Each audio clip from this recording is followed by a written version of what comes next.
નમસ્કાર, spark today ન્યૂઝમાં આપનું હાર્દિક સ્વાગત છે. અઠવાડિયાના અંતે cyber awareness talk show episode. અલગ અલગ રીતે જે આ સાયબર અપરાધ વધી રહ્યા છે, આ ઠગિયાઓ નવા કિમિયા અપનાવી અને આ જે મોડસ ઓપરંડી અલગ અલગ મોડસ ઓપરંડી દ્વારા લોકોને ફસાવી રહ્યા છે તે અંતર્ગત ચર્ચા કરવી છે, વાતચીત કરવી છે.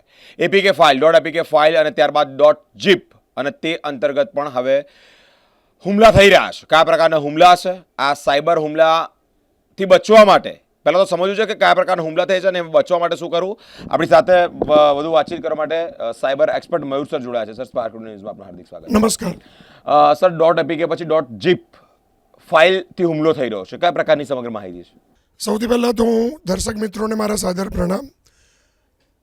હું સૌથી પહેલાં એ બાબત કહેવા માંગીશ કે જેની સાથે થયું તેને આપણે સાંભળીએ એટલે એક્ઝેક્ટ દર્શક મિત્રોને ખ્યાલ આવશે કે આ કેવા પ્રકારનો સાયબર હુમલો છે. નમસ્કાર મિતભાઈ. હા બિરેન, નમસ્કાર. બિરેન વાત કરે છે તમારી સાથે. મિત અગ્રવાલ કરીને એક વ્યક્તિ છે જેઓની સાથે આ બનાવ બન્યો છે. મિતભાઈ, શું બનાવ છે? મેસેજ કેવો આવ્યો છે? મેસેજમાં 2 થી 3 કન્ટિન્યુઅસ એક દિવસમાં આવે છે. જી. ની અંદર એક આરબીઆઈ થ્રુ મેસેજ બતાવવાનો પ્રયાસ કરવામાં આવેલો છે, જી. પણ જેવું કોઈ એકચ્યુઅલ મેસેજ હોય એવું લાગી રહ્યું નથી. જેમાં એક zip ફાઇલ અટેચ કરેલી છે અને એમાં લખેલું છે કે આ આરબીઆઈ તરફથી આવેલો મેસેજ છે. બેંક રિગાર્ડિંગ તમને નોટિસ આવી છે અને એ ડાઉનલોડ કરીને જે પણ ડિટેલ્સ આપેલી છે ફિલ કરીને 3 વર્કિંગ ડેઝમાં ડિટેલ્સ પ્રોવાઈડ કરો, અધરવાઇઝ તમે બધા જ અકાઉન્ટ ફ્રીઝ કરી આવશે.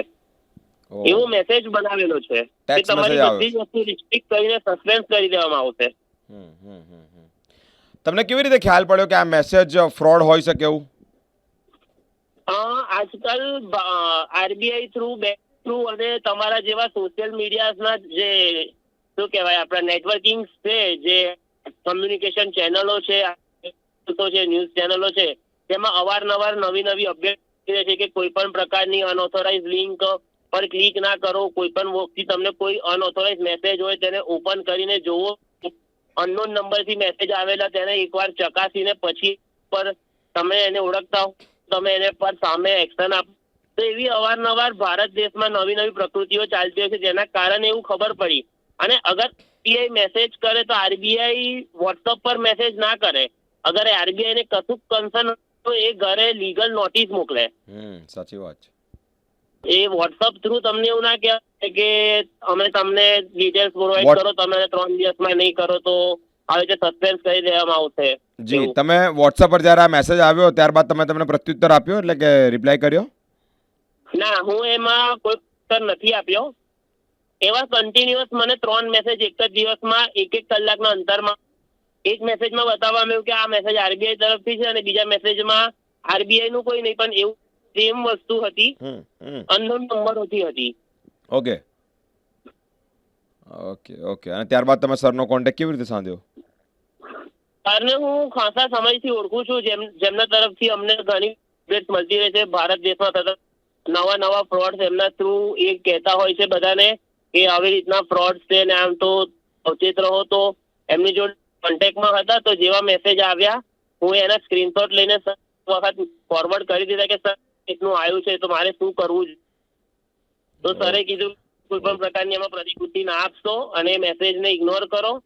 કોઈ પણ પ્રકારની zip ફાઇલને ડાઉનલોડ ના કરો, અધરવાઇઝ તમારો મોબાઈલ હેક થવાનો ચાન્સીસ વધી શકશે. Okay, thank you so much મિતભાઈ, થેન્ક યુ. સર, જે પ્રમાણે વાત કરી તે પ્રમાણે વોટ્સઅપ પર મેસેજ આવ્યો છે અને 3 થી 4 મેસેજ આવ્યા છે. .zip ફાઇલ કેવી રીતે આપણે સમજી શકીએ કે આ વોટ્સઅપ પર આ મેસેજ આવ્યો છે એ આપણને ફ્રોડ કરી રહ્યું છે? પહેલાં તો સાયબર અપરાધીઓ અત્યાર સુધી છે ને બિરેન એપીકે ફાઇલ મોકલતા હતા અને એપીકે ફાઇલથી લોકોને છેતરવાનો પ્રયાસ કરતા હતા. હવે સાયબર અપરાધીઓએ પોતાની મોડસ ઓપરંડી બદલી છે અને હવે એ લોકોએ મોડસ ઓપરંડીની અંદર હવે આવી એક zip ફાઇલ મોકલવાનું શરૂ કર્યું છે. કેમ કે લોકોમાં અલગ અલગ રીતે જાગૃતતા આવી ચૂકી છે કે એપીકે ફાઇલને ડાઉનલોડ કરવી જોઈએ નહીં. તો સાયબર અપરાધીઓ પાસે હવે કયો રસ્તો બચ્યો? તો હવે એ લોકોએ zip ફાઇલ વાપરી છે. ઝીપ એટલે શું? કોમ્પ્રેસ ફાઇલ કહેવાય, અને કમ્પ્યુટર અને મોબાઈલની ભાષામાં કે આની અંદર કોઈક વસ્તુ છુપાઈને મોકલવામાં આવે અને કોઈ વ્યક્તિ ડાઉનલોડ કરે એટલે એના મોબાઈલમાં જે મેલિશિયસ ફાઇલ છે, માલવેર ફાઇલ છે, તે ઇન્સ્ટોલ થઈ જાય અને ઇન્સ્ટોલ થઈ ગયા પછી સમગ્ર મોબાઈલ સાયબર અપરાધીના કંટ્રોલમાં આવી જાય. હું ગૌતમને વિનંતી કરું છું કે જરા આ મેસેજ ઉપર બિરેન ધ્યાન દોરે.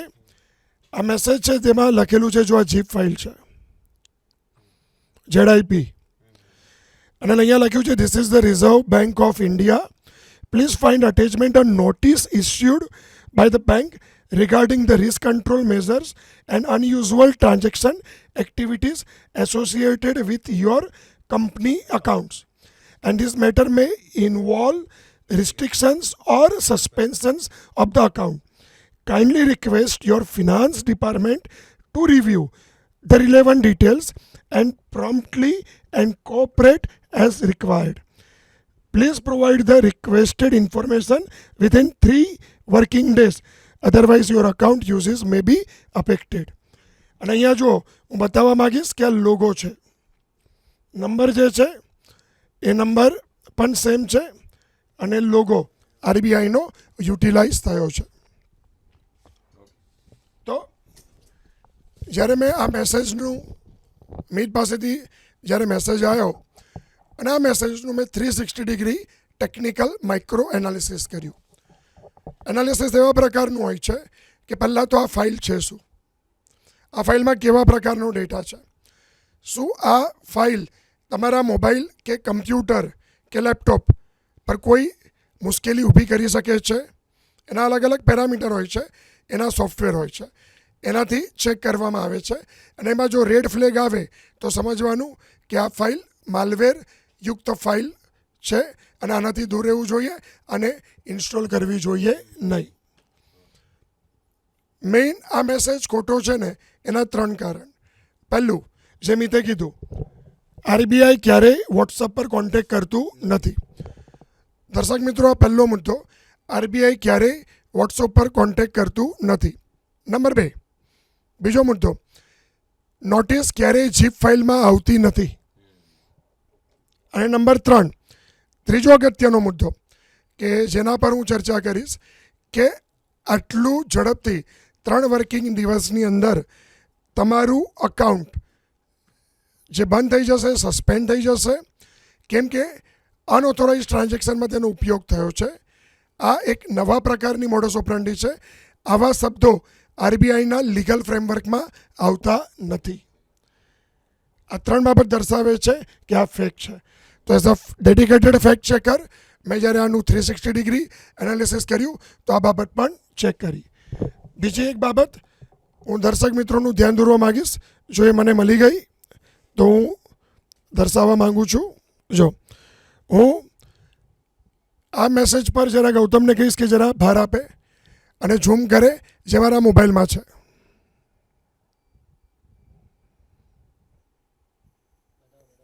એક મિનિટ, હા, લાઇટ વધારે દઈએ.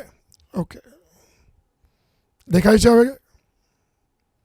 ગૌતમ ઝૂમ થયું? ઓકે. હવે આ મેસેજમાં લખ્યું છે, જરા હું તમે વાંચી શકો છો. આ મેસેજ પણ એ જ નંબર પરથી આવ્યો છે. આરબીઆઈનો લોગો છે અને એમાં લખ્યું છે, તમે વાંચી શકશો કે સ્ટેટમેન્ટ ઓફ મે જીપ. સ્ટેટમેન્ટ ઓફ મે જીપ બિરેન્દુ પણ વાંચી શકે છે. તો એક નંબર પરથી નોટિસ આવે છે, 1 કલાક પછી એ જ ભાઈને જીપ ફાઇલ આવે છે સ્ટેટમેન્ટ. એમાં શું લખ્યું છે હું વાંચીને સમજાવું છું. Please find attachment here with the statement of account for the month of May. We request you to good office to kindly arrange for the same to be the reviewed and verified by the account finance department within the 3 working days receipt of the communications. તો મે મહિનાનું તમારું statement છે એ પણ તમે check કરો અને એની અંદર પણ અમને થોડુંક વાંધાજનક લાગ્યું છે. ટૂંકમાં આરબીઆઈના નામથી ડર ઊભો કરવાનો અને ડર ઊભો કરીને લોકોના મોબાઈલ અને ડિવાઇસને હેક કરવા, એવું અત્યારે પ્રાથમિક તપાસમાં સામે આવે છે. અને આ એક પ્રકારની મોડસ ઓપરંડી, કારણ કે હવે લોકો એપીકે ફાઇલથી પરિચિત થઈ ચૂક્યા છે. હવે આ લોકોની નવી મોડસ ઓપરંડી શરૂ થઈ, જેમાં જીપ ફોર્મેટનો ઉપયોગ આ લોકોએ શરૂ કર્યો. એનાથી જાગૃત થવાની જરૂર છે. અને આવા કોઈ પણ મેસેજ આવે તો ગભરાવાની જરૂર નથી. સાયબર ક્રાઇમ ડિપાર્ટમેન્ટનો સંપર્ક સાધીને એ મેસેજની પુષ્ટિ કરવી અત્યંત જરૂરી છે. આ જે ભાઈ છે તે તો ચાર્ટર્ડ અકાઉન્ટન્ટ છે, એટલે એમને તરત ખ્યાલ આવી ગયો. પણ જો આપણને મેસેજમાં નથી ખ્યાલ આવતો તો આપણે સાયબર ક્રાઇમ ડિપાર્ટમેન્ટનું ધ્યાન દોરવું જોઈએ, એમની પાસેથી માહિતી મેળવવી જોઈએ. નંબર 2, ઘરમાં કોઈ સીએ હોય એને પૂછવું જોઈએ. ઘરમાં કે મિત્ર વર્તુળમાં કોઈ લોયર હોય કે સામાજિક કાર્યકર્તા હોય એમની પાસેથી પણ મદદ મેળવવી અત્યંત હિતાવહ છે. અને અટકી જવું જોઈએ, ક્લિક કરવું જોઈએ નહીં. જી બિરેન. એપીકે ફાઇલ પછી ફરી એકવાર હુમલો કરવો કોઈક વસ્તુ પર, તમે એના પર તમે જે આ ડાઉનલોડ કરો એટલે સીધી વસ્તુ અહીંયા તમને લખ્યું છે કે આપણને કીધું છે કે વિથિન 3 વર્કિંગ ડેઝ, 3 દિવસની વચ્ચે તમારે આ જે ડોક્યુમેન્ટ માંગ્યા છે તે તમારે સબમિટ કરવા પડે. પરંતુ ક્યાંક ને ક્યાંક આ પ્રકારે પણ હુમલો, પહેલાં એપીકે ફાઇલ તો સરે કીધું એ પ્રમાણે, પરંતુ હવે લોકો સજાગ થઈ ગયા છે કે હવે ડાઉનલોડ નથી કરતા. પરંતુ હવે જીપ ફાઇલ .zip ફાઇલ જો તમને વોટ્સઅપ દ્વારા મેસેજ આવે છે તો સચેત થઈ જજો. આ કોઈ પણ પ્રોપર મેસેજ નથી. આરબીઆઈ દ્વારા મેસેજ આવ્યો છે, પહેલી વાત, કે વોટ્સઅપ થ્રુ આવે નહીં. બીજી વસ્તુ જે સરે કીધી તે જ પ્રમાણે કે આવી રીતે કોઈ પણ રીતે આરબીઆઈ તમારી સાથે સંપર્ક સાધવાનો વોટ્સઅપ થ્રુ પ્રયત્ન નથી કરતી. એટલે ચેતી જજો. .zip ફાઇલ એ તમારી પર પણ આ મેસેજ અત્યારે તો સીએને આવ્યો, એટલે કે તેઓ ખૂબ સારી રીતે ભણ્યા છે, એટલે માહિતગાર તો છે જ આ બધી બાબતે. એટલે તેઓએ ફાઇલ ડાઉનલોડ તો ન કરી, પરંતુ સરનો કોન્ટેક્ટ કર્યો, અને કોન્ટેક્ટ કર્યા બાદ તમને લોકોને અવેર કરવા માટે આ પ્રકારે .zip ફાઇલ અંતર્ગત ચર્ચા કરી છે. જી. સૌથી પહેલાં તો જો આ ફાઇલ ભૂલથી પણ ડાઉનલોડ થઈ જાય તો સૌથી પહેલું કાર્ય મોબાઈલમાંથી સિમ કાર્ડ કાઢી લેવું અને બીજા મોબાઈલમાં નાખી દેવું, કારણ કે આખો મોબાઈલ હેક થઈ જશે. એ સ્પષ્ટ વાત છે. નંબર 2, જો બીજો મોબાઈલ નથી તો તમારા મોબાઈલમાં ડેટા કનેક્શન બંધ કરી દેવું અને થોડાક સમય માટે ફોનને એરોપ્લેન મોડમાં નાખી દો, અથવા ફોનને બીજું સ્વિચ ઓફ કરી દો 5 થી 10 મિનિટ માટે. ત્યારબાદ બીજો કોઈ ફોન લઈને તમારા જીપે અકાઉન્ટના બેન્કિંગના પાસવર્ડ તાત્કાલિક પહેલાં બદલવા જોઈએ. આ પહેલી તકેદારી રાખવી અત્યંત જરૂરી છે. આવી ફાઇલ ડાઉનલોડ થયા પછી મોબાઈલને ફેક્ટરી રીસેટ કરવું અત્યંત જરૂરી છે.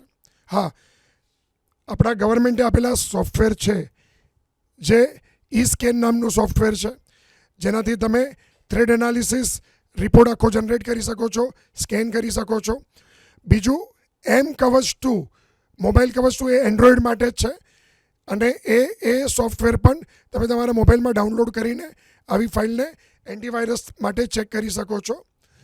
ત્રીજું છે ટોટલ વાયરસ, અર્થાત વાયરસ ટોટલ. વાયરસ ટોટલ પોર્ટલની મદદથી પણ તમે આવી ફાઇલને ચેક કરી શકો છો. નંબર 4, જો તમારા પૈસા જાય છે તો સમય બગાડ્યા વગર સાયબર ક્રાઇમનો સંપર્ક સાધવો જોઈએ.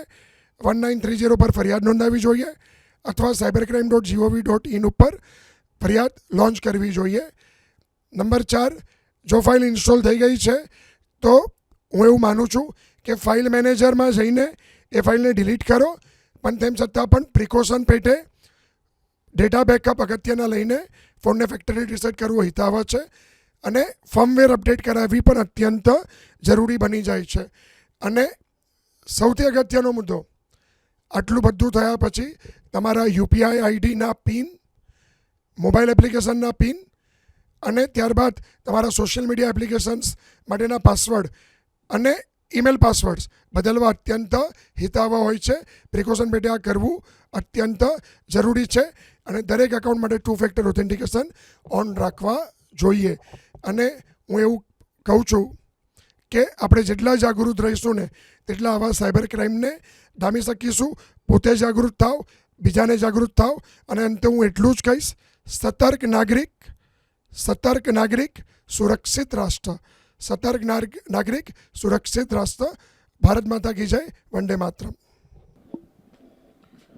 મિત્રો જે પ્રમાણે વાત કરી તે પ્રમાણે હવે .zip આ ફાઇલથી આપણે સૌએ તો ચેતવાનું છે, પરંતુ સાથે સાથે બીજાને પણ અવેર કરવાની જરૂરિયાત છે, કારણ કે અલગ અલગ રીતે નવી મોડસ ઓપરન્ડી અને જેના લીધે આ જે ઠગિયાઓ છે તે પોતે માથું ઉચકી અને લોકોને ફસાવતા રહે છે. અલગ અલગ ટોપિક સાથે વાતચીત કરી છે. આજે .zip ફાઇલ અંતર્ગત વાતચીત કરી છે. સાયબર અવેરનેસ અંતર્ગત જો સાયબર અપરાધીઓ અપરાધ કરનારા જે ઠગિયાઓ છે તેઓ કયા કયા મુદ્દે કઈ રીતે કઈ પદ્ધતિથી લોકોને છેતરવાનો પ્રયત્ન કરી રહ્યા છે, તમામ મુદ્દા ઉજાગર કરી આપ સુધી તમામ અપડેટ પહોંચાડતા રહીશું. આવી તમામ અપડેટ જોવા માટે અમારી સાથે સ્પાર્ક ટુડે ન્યૂઝ પર જોડેલા રહો. કેમેરામેન ગૌતમ સાથે હું બિરેન, સ્પાર્ક ટુડે ન્યૂઝ.